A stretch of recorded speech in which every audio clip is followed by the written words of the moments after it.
हंसो मत, हंसो मत जब विदूषक भाषण दे रहा हो। मत हंसो जब वो इतिहास के भूगोल को कर रहा हो चपटा। उसकी उंगलियों का घूमना देखो जैसे डिब्बे में घूमता ताजमहल देखा था कभी। देखो उसकी भंगिमा जैसे पहली फिल्म देख रहे हो जीवन की। और उसके रुकते ही उठ खड़े हो जाओ, हथेलियां मिलाते रहो तालियों की शक्ल में, आवाजें रिकॉर्ड हैं पहले से। हंसो मत जब वो कहे देश, तान लो मुट्ठियां। जब वो संकट कहे पसार दो हथेली, उठो उसकी गर्दन तो झुका लो अपनी। उसके होने को आंखों में नहीं रीढ़ की हड्डी में महसूस करो, सिहरन की तरह। वो बोलने को कहे तो मुंह खोलो बस, आवाजें रिकॉर्ड हैं पहले से। हंसो मत, सीमा पर सन्नाटा है इसलिए बंद कर दो टीवी।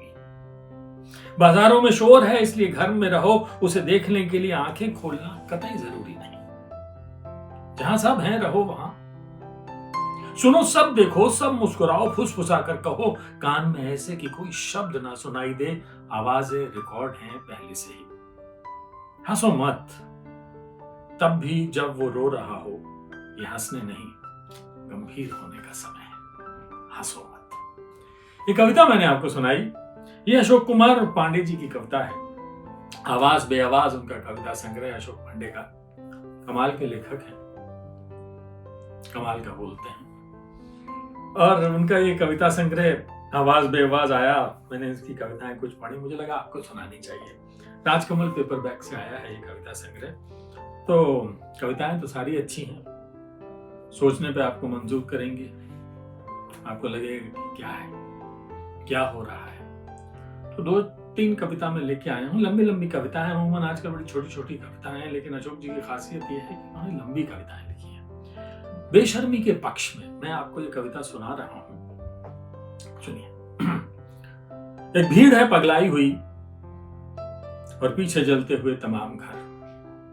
एक भीड़ है पगलाई हुई और पीछे जलते हुए घर तमाम। मैं सड़क किनारे खड़ा हूं किताबें संभाले, एक टूटे हुए लैंप पोस्ट की आड़ में खड़ा, जाने किसे पुकार रहा हूं, और आवाज बुझे बल्ब के हल्के धुएं में डूबती जा रही है।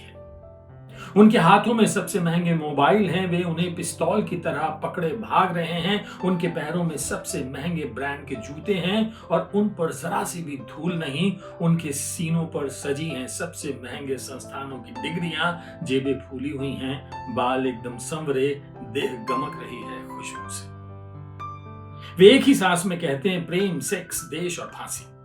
एक ही सुर में भजन और रैप गाते खिलखिलाते हैं। इतिहास उनके जूतों के नीचे पिसता चला जाता है, भविष्य खुशबू की तरह उड़ता है कमीजों से। वे किसी मंदिर के सामने रुकते हैं, झुकते हैं और उठते समय कनखियों से नहीं पूरी आंखों से देखते हैं पॉर्न फिल्मों के पोस्टर, और इसके ठीक बाद नैतिकता पर एक लंबा स्टेटस लिखते हैं। और फिर मां बहन की गालियां देते, वंदे मातरम का उद्घोष करते, पंच सितारा होटलों की बहुराष्ट्रीय बैठक में एकदम अमेरिकी अंग्रेजी में प्रेजेंटेशन देते, विकास की परिभाषा समझाते हैं। मैं निकल आया हूं उस आड़ से पसीना पोंछते, मैंने अभी अभी जिस भाषा में लिखा था एक शब्द। वो कुचली पड़ी है सड़क पर, उठाता हूं उसे, 2 घूंट पानी पिलाता हूं तो हंसता है कोई, दूषित है यह पानी। झलता हूं पंखा रुमाल से चेहरा पोंछता हूं तो हंसता है कोई, दूषित है हवा।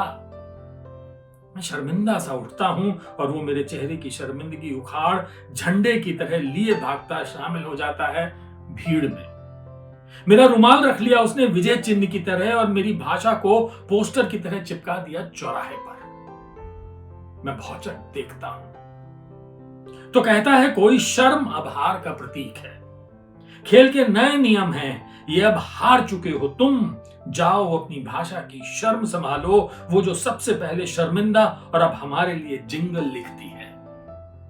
गुबार बाकी है और मैं अकेला खड़ा शर्मिंदा, अपनी शर्म से जूझता एक पुराने पेड़ से टिकता हूं। उस ओर खेत हैं सूखे और उन पर धब्बे तमाम, मेरे पांव में पुराने जूते हैं धूल और थकान से भरे।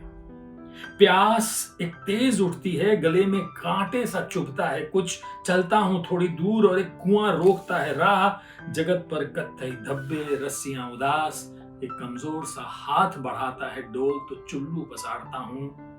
प्यास से पहले चली आती है वो शर्म और चौंक कर देखता हूं चारों तरफ, कहता है वो हाथ कमजोर, मरना तो है ही बाबू, पानी से या प्यास से, दोनों से बचे तो भी मरना है सल्फास से। और मुस्कुराकर रख देता है कंधे पर हाथ। पीता हूं पेट भर पानी, कमीज की बाह से पोंछता हूं मुंह, लेता हूं सीना भर सांस और कहता हूं शर्म छोड़ दो तो कोई नहीं मार सकता हमें। अशोक कुमार पांडे, क्या कविता है बेशर्मी के पक्ष में। आवाज बे आवाज ये कविता संग्रह से मैं आपको कविताएं सुना रहा हूं। लंबी लंबी कविताएं हैं, लेकिन मुझे बड़ा आनंद आ रहा है इन कविताओं को पढ़ते हुए। एक कविता और सुना देता हूं इस संग्रह से। आपको ये संग्रह खरीदना चाहिए, पढ़ना चाहिए। और इसी कविताएं अलग है, ये कह सकता हूं। मैं कोई समीक्षक आलोचक तो हूं नहीं, मुझे बस जो मेरे दिल को अच्छा लगता है वो मैं आपको सुनाता हूं। तो सुनिए। लम्हे खत्म नहीं होते, पानी की बूंदों की तरह मिलकर बड़े हो जाते हैं। धूल भरी हवा उठती है तुम्हारे कदमों के एकदम करीब से, एक समंदर धुंधला सा निकल गया है छूते तुम्हें। किसी पेड़ ने अपनी पत्तियां गिरा, कहा है कुछ तुमसे, रोशनी का एक उदास कतरा उलझे बालों में ठहर गया है, और तुम चलती जा रही हो भीड़ भरी सड़क पर रास्ता बनाते। मैं कहाँ हूं इस दृश्य में, इतने चेहरों के बीच अपना चेहरा तलाशते खो गया हूं एक बार फिर। पार्क है, अनमने पैरों से दबी घास, और सी सौ के दूसरी तरफ जाने कौन है। इस तरफ तुम हो नीचे आने की प्रतीक्षा करती। बार बार कहता है चौकीदार वक्त हो गया है, बंद करना है दरवाजा, और तुम एक बेबस सी हंसी में देखती हो नीचे, फिर मूंछ लिए पांव में निकल पड़ती हो। बाहर देखना था ना, कौन था उस तरफ, मुझे बाहर करनी थी प्रतीक्षा, और तुम्हारे आने के पहले चले जाना था वहां से। भीगी हुई आवाज तुम्हारी, शरीर टूटता, दर्द से होठों पर चुप्पियों की पपड़ी, चारों तरफ एक शोर, अनेक आवाजों में एक ही बात, बहुत प्यार करता हूं तुम्हें। गड्ढमड हुए चेहरे पे गलते हुए पसर जाते हैं तुम्हारी आत्मा पर प्लास्टिक से चमकते, सारी त्वचा पर चकत्ते हैं लाल लाल, और आवाजें कहती हैं देखो कितना प्यार करते हैं हम तुम्हें। एक खिड़की है खुली जिससे कूद जाना चाहती हो तुम, वे आवाजें ग्रिल बनकर ढक लेती हैं उन्हें। एक खिड़की है खुली जिससे कूद जाना चाहती हो तुम, वे आवाजें ग्रिल बनकर ढक लेती हैं उन्हें। मैं खड़ा हूं उस खिड़की के नीचे, ऊपर आना था मुझे। ये तुम्हारी ही आवाज है, ये मेरा ही नाम है जो पुकारा तुमने टूटती सांसों से। तुम्हारी देह है ये चांदनी सी पसरी हुई, रोशनी भरती इस वीरान कमरे में। ये तुम हो या कोई स्वप्न है जिसमें डूबता हूं मैं, जैसे शंख नदी के कुंड में डूबती हो कुष्ठ से गलती कोई देह। अशोक कुमार पांडे, आवाज बे आवाज, ये कविता संग्रह राजकमल पेपर पैक से आया है। और सडनली मैंने रियलाइज किया, ये जो तस्वीर है इसके पीछे लिखा हुआ आवरण फोटो प्रभात सिंह। क्या बात है। तो चलिए किताब मंगाइए, कविताओं का आनंद लीजिए, और फिर मुझे कहिएगा शुक्रिया। चलिए पेश करते हैं।